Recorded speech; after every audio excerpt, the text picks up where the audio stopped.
kicking back on this summer breeze.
Welcome to Double K's Classroom.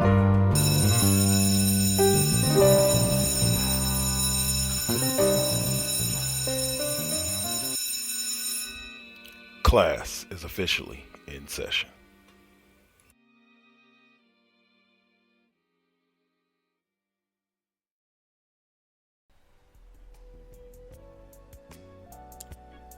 The following Four Aces production is for mature audiences only. Listener discretion is highly advised.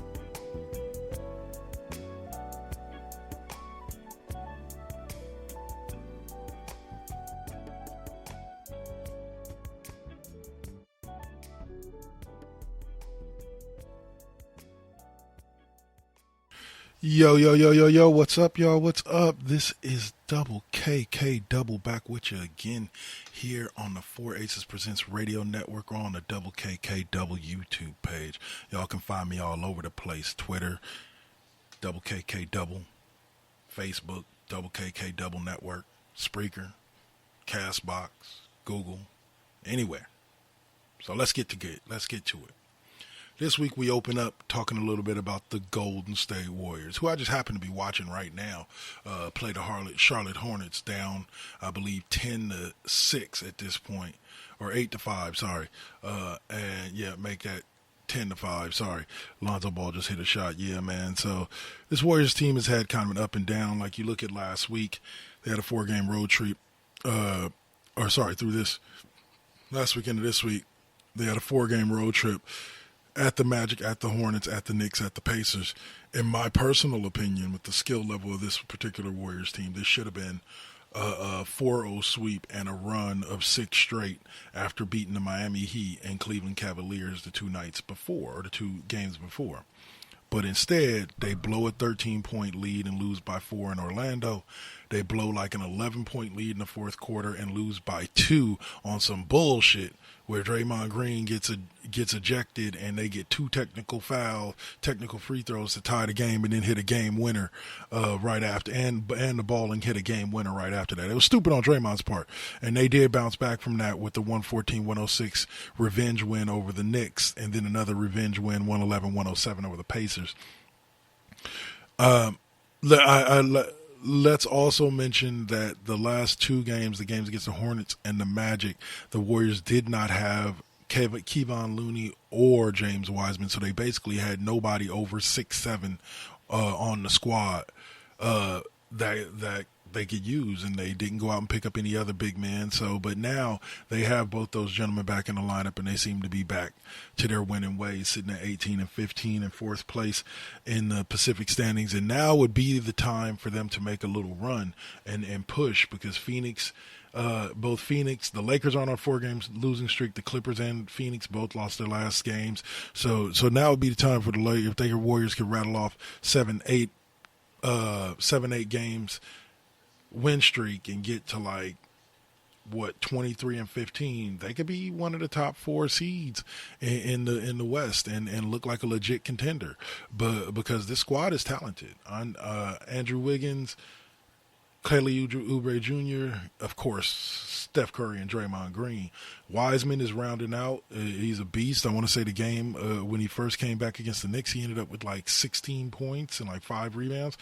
That kid's gonna be a monster once he starts getting his NBA body on him and starts learning how to play the NBA game. The kid's gonna be a complete monster. I doubted this draft pick at the beginning. I'm not gonna lie. At the very beginning of it, I was like, Wiseman, nah, man, trade that pick, get us another star, let's get rolling. Let's get back to winning championships. And they didn't do that. But it looks like with Clay coming back next year, Wiseman will have a year underneath his belt. They'll get back Marquise Chris as a third rotation big.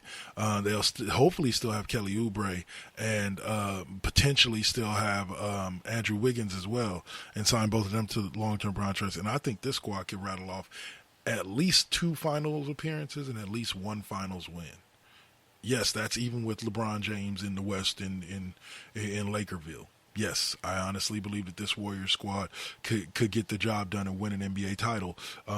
You add Marquise Chris and Klay Thompson to this team, and they're going to be hard to stop. They got shooting from the outside. They got guys who can bang on the inside. Defensively, he's not going to stop. James Wiseman isn't going to stop Anthony Davis, but he could. But between him and Draymond Green, they could definitely cause Anthony Davis some fits. But we will see how it goes at the end of the day. But man, I like what I'm seeing. I don't know about y'all, but I like what I'm seeing. Steph is back in damn near MVP form. This team is not going to be that team that dominates and wins 60, 70 games. That team is gone. That team is long gone. That team had specific chemistry, and that team is gone. But what the team we have now has the potential to go to the moon and back. Whether you like it or not, like whether you can sit here and say, "Oh no, dude, the Warriors are guaranteed first round out." Really? They have beaten some of the best teams that the NBA has to offer: the Miami Heat, the Los Angeles Lakers. They've beaten the Clippers after coming back from 15 down. Like, yeah, they lost to Brooklyn, but shit, a lot of teams gonna lose to Brooklyn. So, at the end of the day, man, this Warriors squad is one that I could roll with. I could definitely get invested in this. So we'll see what happens as we continue to move forward and get this season through. The second half, the schedule was released. The Warriors have several good games. I think they play the Lakers twice more after the All-Star break. I think they'll play their other 2 games against the Clippers after the All-Star break. So the Warriors have some tough games coming up in the second half, but I think that they are a good enough squad that they can power through and at least win 50% of those big games. If they can do that and then continue to deal with the other, or continue to put away the other teams that they face that they should beat, that they are better than, and they continue to have great games and push against the big squads, and you'd be surprised. You'll be surprised. All right. So now we're going to move on to Les Oakland Athletics. For those of you who don't know, the Oakland Athletics are the baseball team in Oakland. They're basically the last major league team left in Oakland. Outside of the Raiders are gone to Vegas. The Warriors have moved to San Francisco. So the Oakland A's are literally the last major team left in Oakland. So this year, this squad hopes to continue the run that they had last year where they made the playoffs, even made it out of the first round of the playoffs. They've made a lot of changes to the bullpen, bringing in Sergio Romo, re-signing Lou Trevino, Jake Diekman, I believe they re-signed, or they may have already had him locked up. They got Trevor Rosenthal locked in as a closer after losing Liam Hendricks to the Chicago White Sox. Sean Murphy looks like he'll be splitting time with Aramis Garcia at the catcher position. And then we also have I didn't know we signed Mitch Moreland. Wow. Matt Olson, Mitch Moreland, Canna, and Pender is your depth chart for first baseman. Then you got Tony Kemp, that boy's bad. Elvis Andrus, Chad Pender, and Jed Lowry. Yes, Jed Lowry is back with the Oakland A's, y'all. Never thought I'd see the day. Matt Chapman at third base, at the hot corner, the all-star Chad Pender backing him up, Elvis Andrus and Jed Lowry. And then Elvis Andrus is actually going to replace pardon me for a second, the loss of Marcus Semien, a man that I personally liked as a Warrior as an Athletic, and wished that we could re-sign him and kept him, but I forget where he's went. But I'm pretty sure after bringing in Andrews, and they traded Chris Davis away from him, so that was like, wow. But I'm pretty sure with Andrews there's no intention of, I forget where he signed. Let's look that up. Let's Google that right now, guys.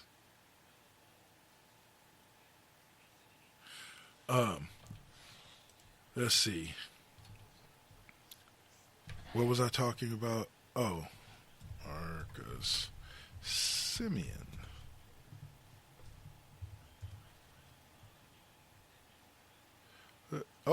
He is the Toronto Blue Jays is where he signed. Okay, I did not know that. Sorry, should have done my research before the show, guys. My bad.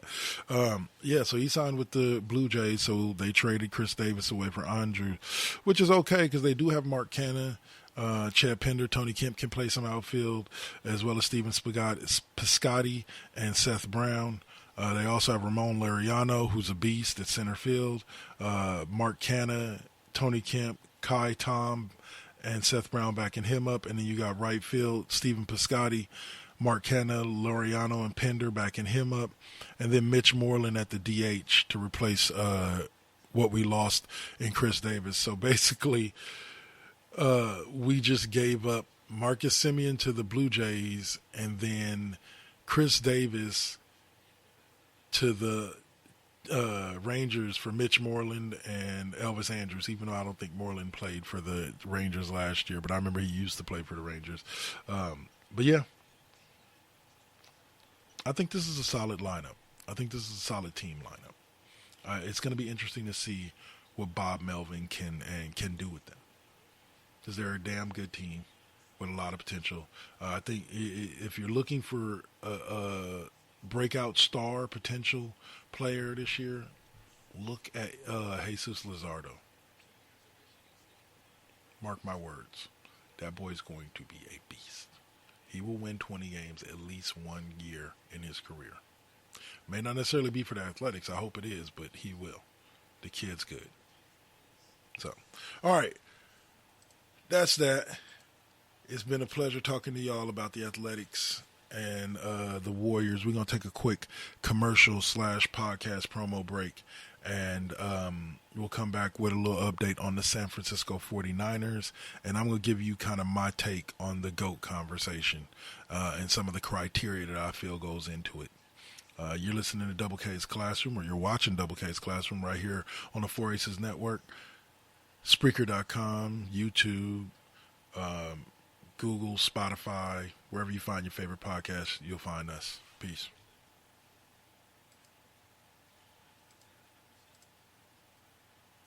You are listening to Double K's Classroom right here on the 4 Aces Presents Radio Network. Spreaker.com, iHeartRadio, Spotify, Apple Podcasts, Google Podcasts, CastBox, and wherever you find your favorite podcasts. So, what's up? Steve Fingerstyles here, the host of the podcast, spelled DA, of course. Tune in each and every week to hear what pisses me off, what angers me, what I make fun of, and of course, my crazy rants. I also have incompetent co-hosts, cool guests, and a silent producer that sucks. So what more do you need from a podcast? You can listen on Apple Podcasts, Stitcher, TuneIn, SoundCloud, and the Pod Bros Network. Peace. Hey guys, this is Venice, and I've got a message from a friend of mine about my favorite podcast. It's your boy, Flavor Flav in full effect. Check this out, everybody. I want y'all to go check out TJ. What's good, everybody? TJ Johnson here for Voice from the Underground. I am the most handsome. Big Has. And I'm smoking my cigar, of course. You know what I'm saying? The Dutch. You pick me up in an Uber and a PT Cruiser, I'm calling Lyft. Cause they be fighting the power, talking about social issues, politics, you know what I'm saying? And we're not even that good. Right, we're terrible. Terrible. Tangents all over the place. And not only that, but they be keeping it fun with the sports, music, comics, and movies too. Am I allowed to talk? I think no, not right now. Shut up, colonizer! You know what I'm saying? He on Twitter at VFU Podcast. So you can find them. So check 1, 2. This is Flavor Flav. Yeah, boy. Okay, what Flav was trying to say is check out Voice from the Underground on your favorite podcast network. Voice from the Underground.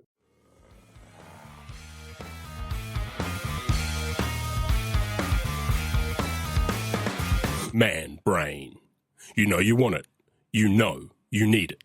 Let me introduce you to our team of audio professionals, 100% committed to giving you the greatest extreme comedy podcast of all time.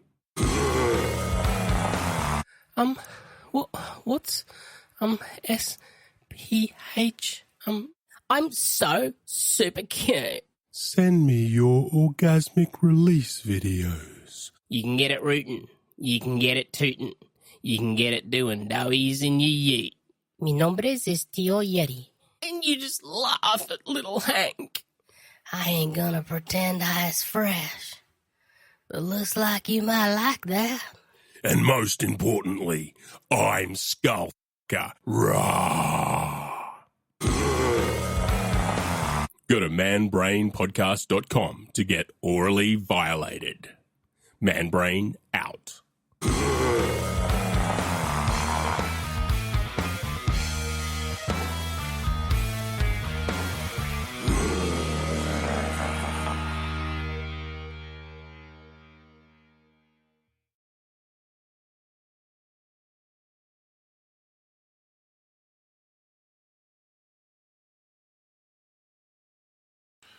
All right, and I am back for the second half of the show. What's up, Double K? K Double. All right, so San Francisco 49ers haven't really made much by the way of moves. They're pretty much not planning on franchise tagging anybody because of the fact that they can't afford to. Like, they only have $13 million in the cap. You franchise tag somebody, that pretty much wipes that out, and they have nothing. So they did re-sign the River Craycraft to a 1-year extension. Well, they signed him to a new contract, then they signed him to an extension. They also signed QB Josh Rosen and running back Austin Walter to 1-year contract extensions. Long snapper Tabor Pepper signed a 2-year extension.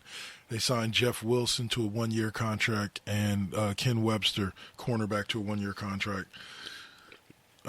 They signed Josh Johnson and offensive tackle Corbin Kafusi to reserve future contracts. This is a squad that looks good on paper again this year.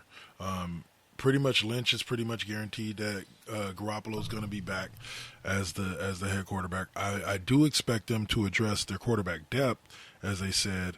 I expect Josh Rosen to probably move up to the number 2 spot. I expect Nick Mullins to probably be let go, released at some point. Same thing with C.J. Beathard. He's already a free agent, but I expect them to bring in Josh Rosen and maybe bring in a rookie quarterback in the later rounds. Raheem Mostert projects to be the starter again next year at the running back position with Jeff Wilson behind him. And then McKinnon will not be back, but they do have JaMychal Hasty and Andrew Walter that they can utilize as well. Debo, of course, will be back. Richie James will be back. Travis Benjamin probably won't be. I believe he was on a 1-year deal. Austin Prohl, I believe, is under contract as a rookie. So not first-year rookie, but like second-year rookie or something like that. Brandon Ayuk definitely coming back as a starter. Trent Taylor I don't know if he'll end up making it back, but they did re-sign River Craycraft, and they still have Jawan Jennings. Remember, they do still have Jalen Hurd. Kendrick Bourne is expected to hit the free agent market.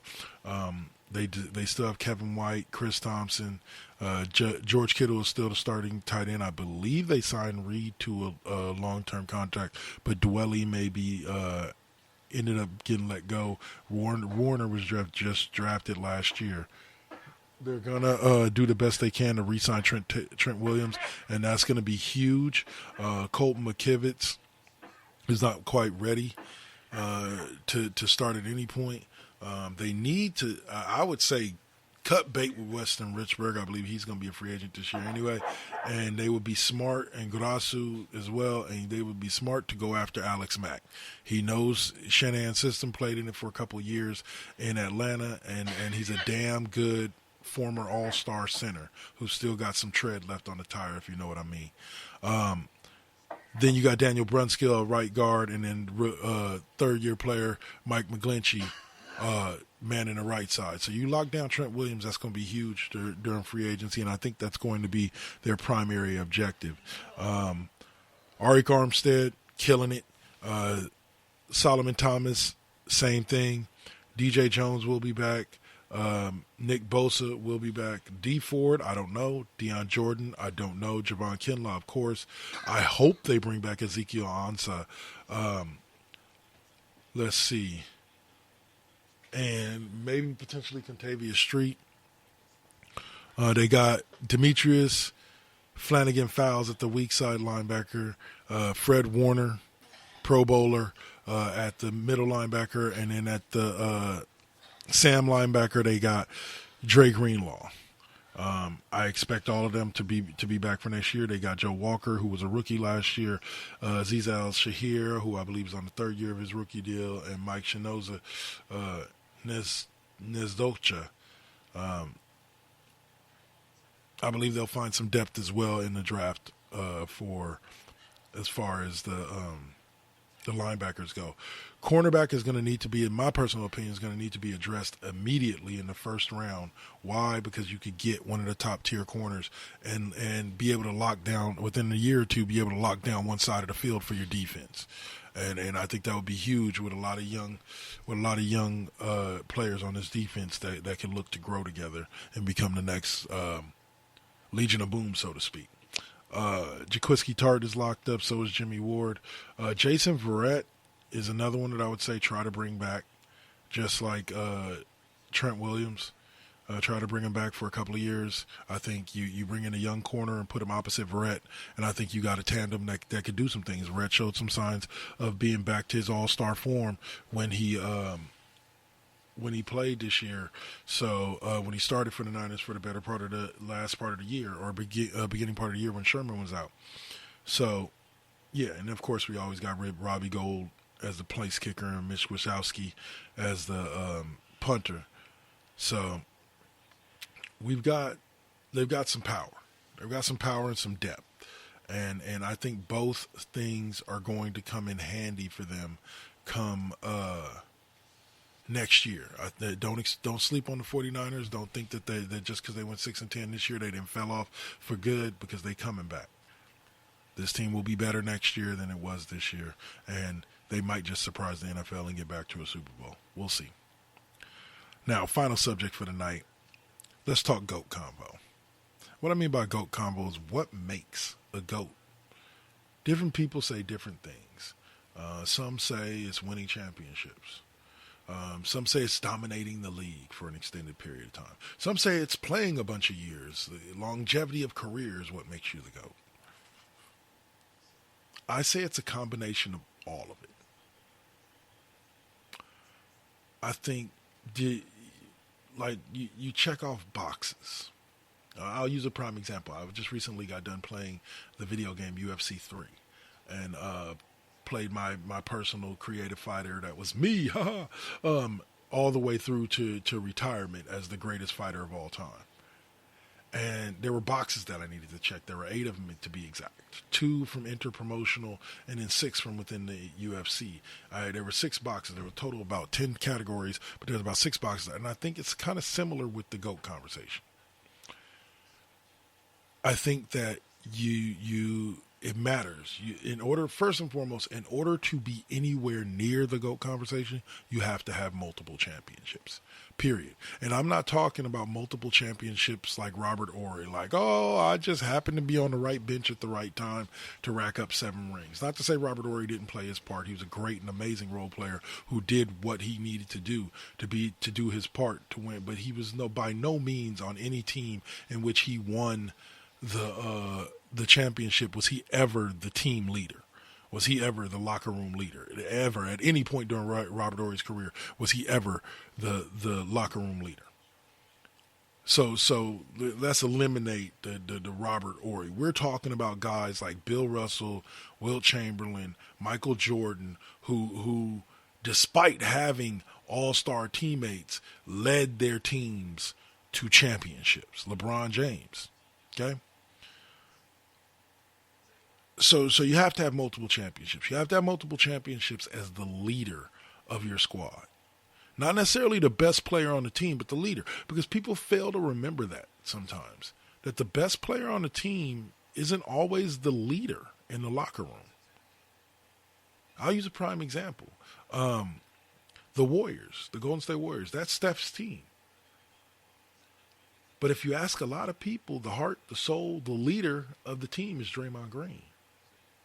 He's nowhere near the best player on the squad. Which is why you hear statements a lot of the time like, what Draymond Green brings to the table can't be seen on the stat sheet.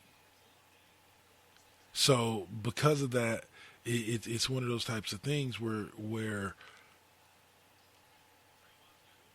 just because you are the best player on the team does not mean that you are the actual leader of said squad. So I eliminate people who are non-leaders. No offense to Scottie Pippen. He admits it himself. Michael Jordan was the leader of those squads. As much as LeBron fans want to try to downplay Jordan by saying, oh, no, Pippen was really the one that was the leader. No. And yes, people, please stop using that Phil Jackson quote and mistaking it. He literally says in the quote, while Michael was retired, Scottie was our leader. Yes, when Michael Jordan retired, Scottie Pippen was the leader. But even Scottie Pippen admitted that Michael Jordan was the leader of that squad. So that's the level we're talking about. This is why you get down. So do championships matter? Yes. Do regular season accolades matter? Yes. MVPs, stat leaders, PER leaders, etc. Yes, that matters. Postseason accolades, that matters. Finals MVP, etc. Now, here's the big one. Not just winning a championship, considering most of their contemporaries on the GOAT conversation level have won multiple championships. You also got to ask at which the style in which they win it. And what I mean by this is people look at it and say, well, if you look at numbers, 10 is greater than 6. So therefore, LeBron is greater because he went to 10 championships. The man won 4. 4.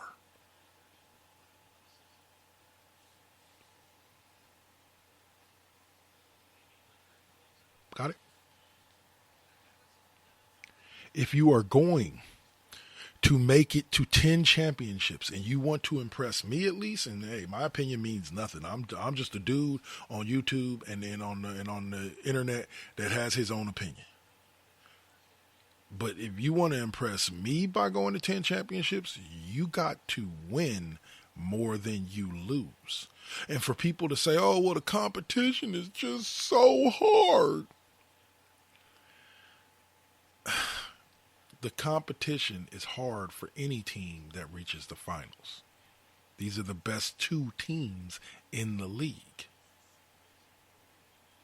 So you face the best of the best. The way you become the GOAT is by beating the best of the best. Are you hearing me? Are you listening? Are you opening the ears?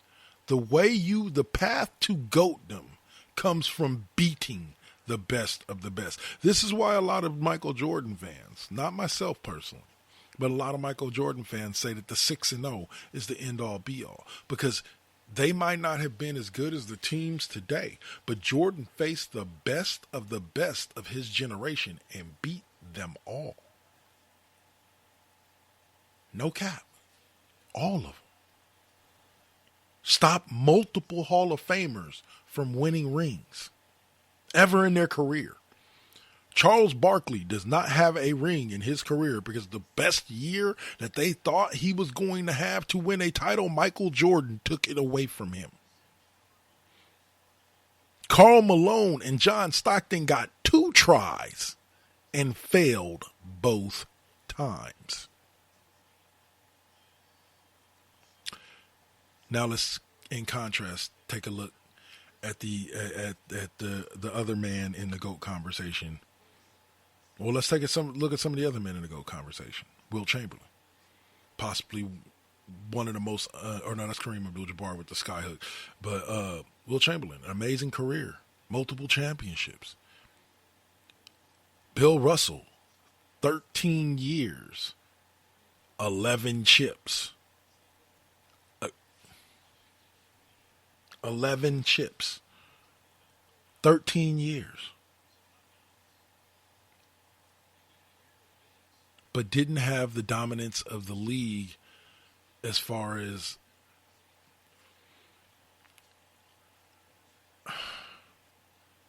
no, I can't even say that. Will is in the conversation, or not Will, but Bill Russell's in the conversation because of his accolades, because of his 11 and 13.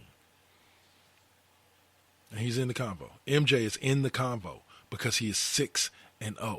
LeBron James is in the convo because he went to 10. Stop trying to elevate him to the number 1 spot because he went to 10. Failure matters, folks, regardless of the odds. Because you know what? Let me tell you something.